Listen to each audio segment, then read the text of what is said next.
vprašanje, kako pri najstniku odpreti manj prijetno temo, ne da bi se otrok še bolj zaprl, klinična psihologinja Mateja Hudoklin svetuje. Značilno za to obdobje je, da je treba prepustiti prostor mladostnikom, takrat, ko sami začutijo, da bi se radi pogovorili, da imajo vprašanje, takrat jim je treba dati prostor. Običajno pride do takih pogovorov lahko zelo mimogrede. Ob tem, ko zunaj, nekaj počnemo, ko smo na poti, ko ga peljemo na trening, ali pa nekaj podobnega.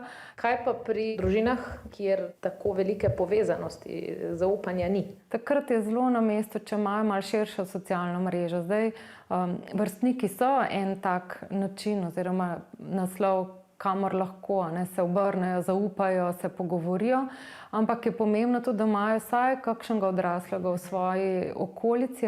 In prav zato imajo denimo na Mursko-Soboški ekonomski šoli nepisano pravilo, da so dijaki med seboj pozorni, če pri sošolcu opazijo drugačno vedenje, manjšo željo po druženju, tihost, zaprtost. Včasih doživljajo stiske zato, ker enostavno jim ni blizu sodelovanje z drugimi, pa morajo to početi.